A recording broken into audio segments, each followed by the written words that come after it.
Assalamualaikum warahmatullahi wabarakatuh. Perkenalkan saya Rismayanti, NIM 1811110032, Prodi D3 Sanitasi, jurusan Kesehatan Lingkungan Politeknik Kesehatan Kemenkes Padang. Sebelumnya, saya mengucapkan terima kasih kepada Bapak Pembimbing dan Bapak Penguji yang telah meluangkan waktunya untuk menghadiri seminar proposal tugas akhir saya.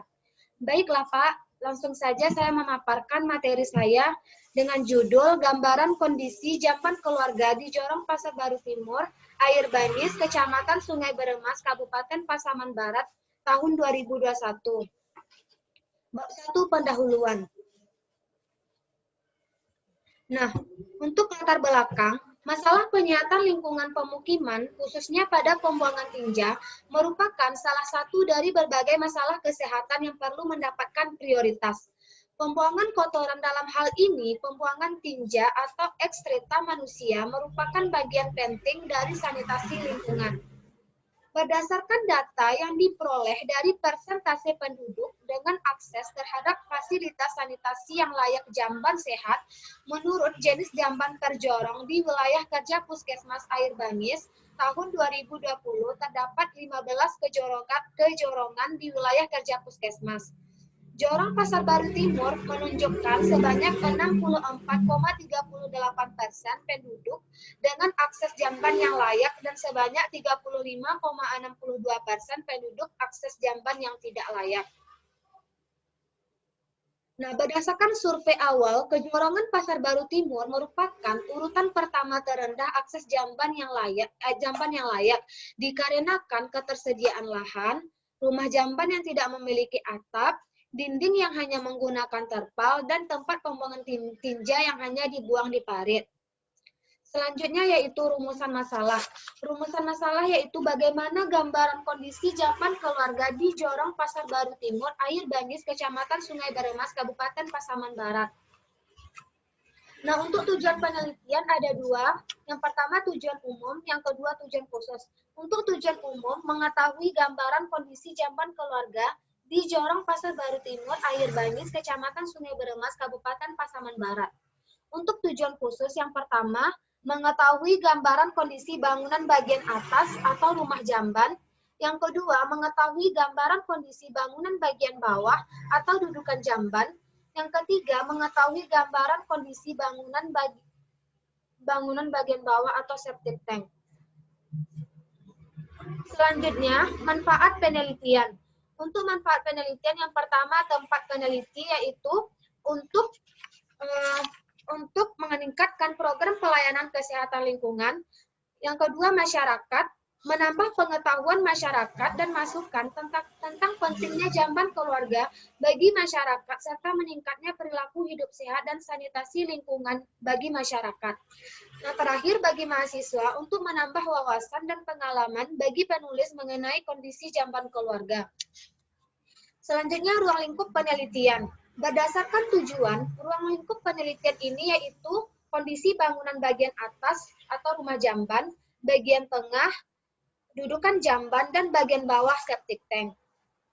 Selanjutnya yaitu tujuan tinjauan pustaka. Yang pertama, jamban sehat. Jamban adalah suatu ruangan yang mempunyai fasilitas pembuangan kotoran manusia yang terdiri atas tempat jongkok atau tempat duduk dengan leher angsa atau cemplung yang dilengkapi dengan unit penampungan kotoran dan air untuk membersihkannya. Menurut Keputusan Menteri Kesehatan Nomor 3 Tahun 2014 tentang sanitasi total berbasis masyarakat, jamban sehat adalah suatu fasilitas pembuangan tinja yang efektif untuk memutus mata rantai penularan penyakit. Yang kedua, syarat jamban sehat.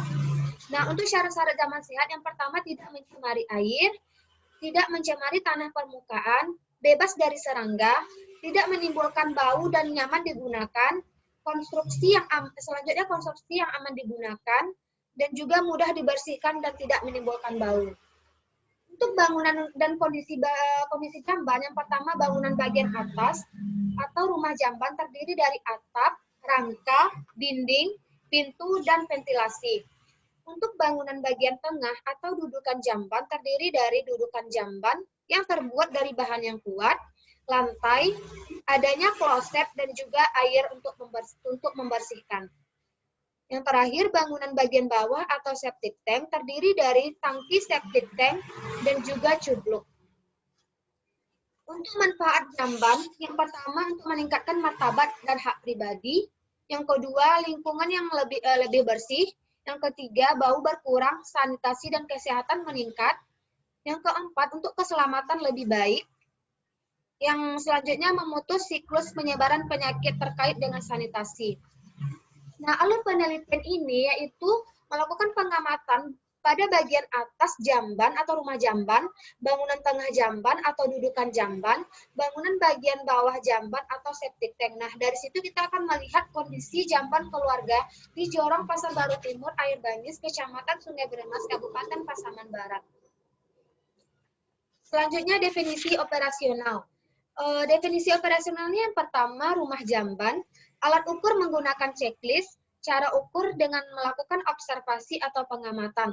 Nah, untuk hasil ukurnya memenuhi syarat bila jawaban ya, 3 ke atas dan tidak memenuhi syarat bila jawabannya 2 ke bawah.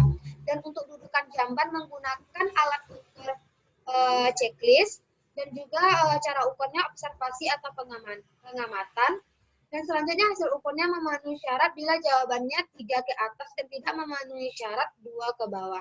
Untuk septic tank, menggunakan alat ukur checklist, cara ukurnya yaitu melakukan observasi atau pengamatan, yang untuk hasil ukurnya memenuhi syarat bila jawabannya 3 ke atas dan tidak memenuhi jika 2 ke bawah. Nah, untuk terakhir metodologi penelitian, yang pertama yaitu jenis dan desain penelitian. Nah, jenis dan desain penelitiannya yaitu bersifat deskriptif atau menggambarkan gambaran kondisi jamban keluarga di Jorong Pasar Baru Timur, Air Banyis, Kecamatan Sungai Beremas, Kabupaten Pasaman Barat. Untuk waktu dan tempat, nah waktunya dimulai dari bulan Januari sampai bulan Juni, dan tempatnya di Jorong Pasar Baru Timur, Air Banyis, Kecamatan Sungai Beremas, Kabupaten Pasaman Barat. Yang ketiga, populasi dan sampel. Populasi pada penelitian ini yaitu terdiri dari 775 rumah yang memiliki jamban dan terdiri dari 42 sampel. Nah, sampel didapatkan dengan menggunakan rumus Lovin, yaitu dengan rumus N kecil sama dengan N besar per N besar dalam kurung D kuadrat ditambah 1. Nah, untuk keterangannya, N kecil merupakan besar sampel, N besar merupakan populasi, dan D yaitu nilai presisi yang diinginkan. Maka diperoleh sampelnya 42 rumah. Selanjutnya, teknik pengumpulan datanya yaitu menggunakan data primer dan data sekunder. Data primernya yaitu diperoleh melalui secara langsung ke lokasi tempat peneliti. Yang kedua, data sekunder diperoleh dari Puskesmas Air Banyis. Untuk pengolahan datanya menggunakan 4 langkah. Yang pertama, editing. Setelah diisi, dilihat kebenaran isinya menggunakan format checklist. Selanjutnya, coding, mengubah data berbentuk huruf dari huruf menjadi angka. Selanjutnya entry, yaitu memasukkan data ke komputer. Terakhir cleaning, yaitu data yang kita entry dicek kembali. Analisis data menggunakan data univariat yang hanya dilakukan pengolahan 1 kali. Sekian, terima kasih. Itulah hasil presentasi mengenai proposal tugas akhir saya. Banyak salah. Saya minta maaf. Assalamualaikum warahmatullahi wabarakatuh.